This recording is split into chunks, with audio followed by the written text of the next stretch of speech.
بسم اللہ الرحمن الرحیم۔ عقیدہ توحید کے بارے میں اللہ تعالیٰ قرآن مجید کے اندر ارشاد فرماتے ہیں، اعوذ باللہ من الشیطان الرجیم، بسم اللہ الرحمن الرحیم۔ وَلَقَدْ بَعَثْنَا فِي كُلِّ أُمَّةٍ رَسُولًا أَنِ اعْبُدُوا اللَّهَ وَاجْتَنِبُوا الطَّاغُوتَ،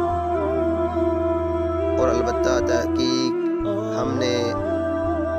ہر ایک امت کے لیے پیغمبر بھیجا یہ حکم دے کر کہ اللہ تعالیٰ کی عبادت کرو اور طاغوت سے بچو،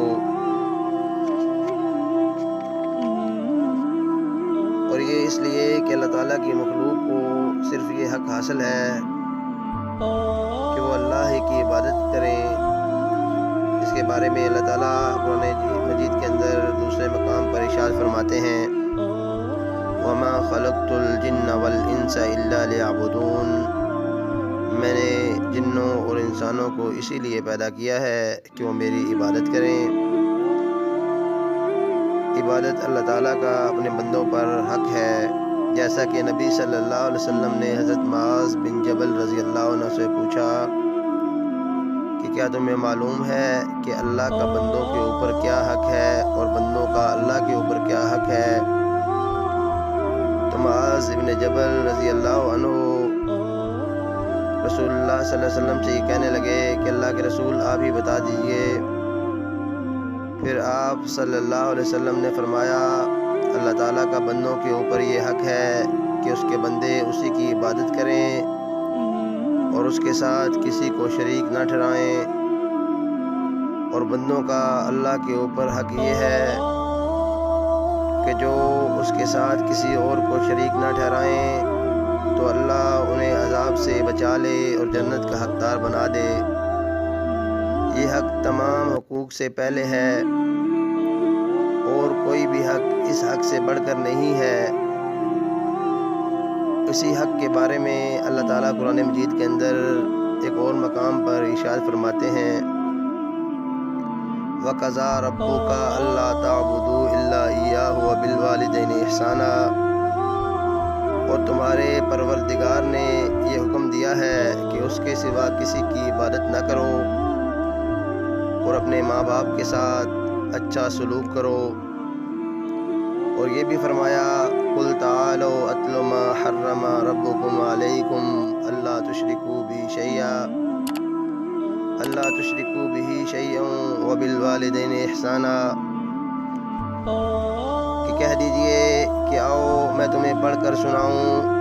جو میرے پروردگار نے تم پر حرام کیا ہے۔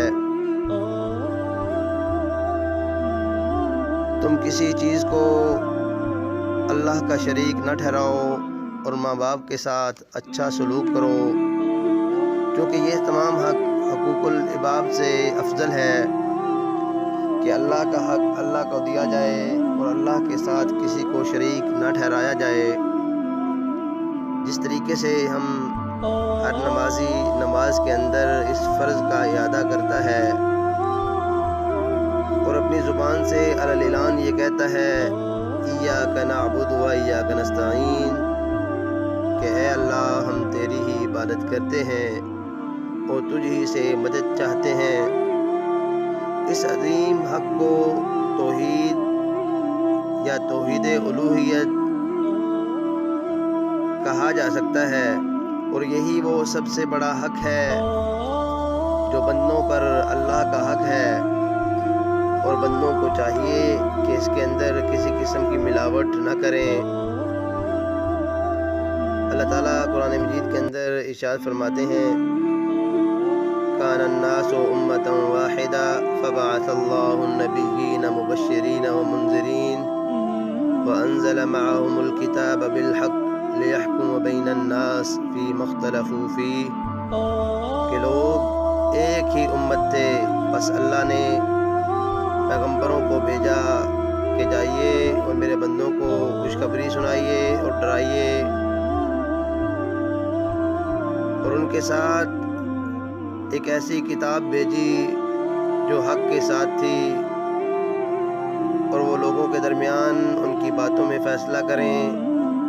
جن میں ان لوگوں کا اختلاف ہو گیا ہے۔ اللہ تعالیٰ ہمیشہ سے ہی یہ چاہتے ہیں کہ اس کے بندے اس کی عبادت کریں اور اس کے ساتھ کبھی کسی کو شریک مت ٹھہرائیں، اور یہی وہ گناہ ہے جو اللہ کو سب سے زیادہ ناپسند ہے،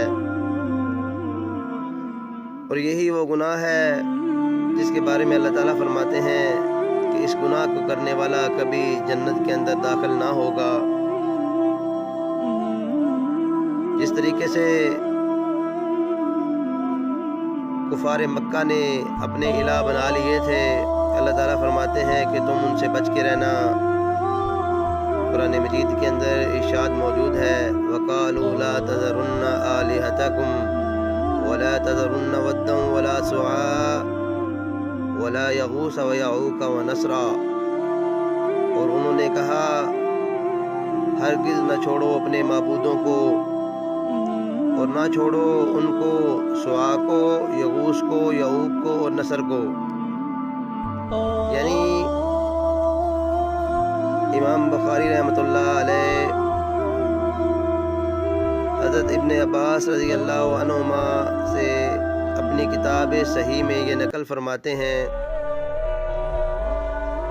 کہ انہوں نے فرمایا کہ یہ نوح علیہ السلام کی قوم کے نیک آدمیوں کے نام ہیں، ان کا انتقال کرنے پر شیطان نے ان کے چاہنے والے کے دلوں کے اندر یہ بات ڈال دی کہ یہاں پر وہ بیٹھا کرتے تھے، یہاں پر ان کی مورتیاں رکھو، اور ان مورتیوں کو ان بزرگوں کے نام پر تعمیر کر دو۔ پھر انہوں نے ایسا ہی کیا اور مورتیاں بنا لیں اور ان کے ساتھ عقیدت کرنے لگے۔ رفتہ رفتہ ان مورتیوں کی محبت ان کے دل کے اندر داخل ہو گئی، اور جب وہ لوگ فوت ہو گئے تو ان کی آنے والی نسل نے ان مورتیوں کی پرستش ہی شروع کر دی، جیسا کہ انہوں نے اپنے آباء و اجداد کو دیکھا تھا۔ یہی معاملہ پیش آیا اہل عرب کے ساتھ کہ اہل عرب حضرت ابراہیم اور حضرت اسماعیل علیہ السلام سے بے پناہ محبت اور عقیدت کا اظہار کرتے تھے، اور اہل عرب یہ کہا کرتے تھے کہ بے شک ہم حضرت ابراہیم اور حضرت اسماعیل علیہ السلام سے محبت کرتے ہیں، اور اس کی محبت کرنے کی ایک بہت بڑی وجہ حضرت ابراہیم اور حضرت اسماعیل علیہ السلام کا خانہ کعبہ کو تعمیر کرنا تھا۔ اس نسبت کی وجہ سے اہل عرب حضرت ابراہیم اور حضرت اسماعیل علیہ السلام سے محبت کے دعوے دار ہو گئے، اور پھر ان کی یاد کے اندر وہ کعبہ کے قریب سے کسی بھی اچھی شکل والے پتھر کو اٹھاتے اور اسے تبرک کے طور پر اپنے گھروں کے اندر لے جاتے، اور ان کا خیال یہ تھا کہ یہ پتھر اللہ کے ہاں ان کی سفارش کرے گا، اور یہ پتھر مصیبت کے وقت ہمارے کام آئے گا۔ تو رفتہ رفتہ یہ عقیدہ ان کے دلوں کے اندر گھستا گیا،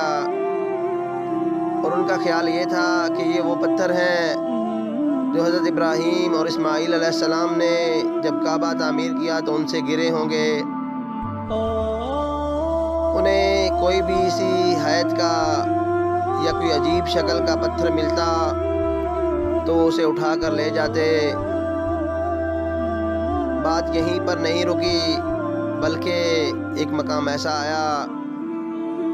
کہ کسی کو آتش فشاں کے پھٹنے والے پتھر جو کہ الگ ہی اقسام کے ہوتے ہیں ملے، تو اس نے کہا کہ مجھے ٹوٹے ہوئے تارے ملے ہیں، اور اس نے ان پتھروں کو لے کر بہت زیادہ اترانا شروع کر دیا۔ اور یہ عقیدہ ایک دم سے نہیں آیا اہل عرب کے اندر، بلکہ کئی نسلیں اور کئی قومیں گزر جانے کے بعد وہ عقیدہ آیا، جس عقیدے کو ایک بار حضرت ابراہیم علیہ السلام نے توڑا تھا، اور اسی نسبت سے یہ عقیدہ لے کر آ رہے تھے۔ اور خاص طور پر ایک بات ان کے ذہن کے اندر تھی کہ ہم حضرت ابراہیم علیہ السلام سے محبت کرتے ہیں، جبکہ اس کے برعکس حضرت ابراہیم علیہ السلام نے جس عقیدے کو توڑا تھا وہ عقیدہ اپنی زندگی کے اندر لے کر آ رہے تھے۔ یہ سب سے بڑی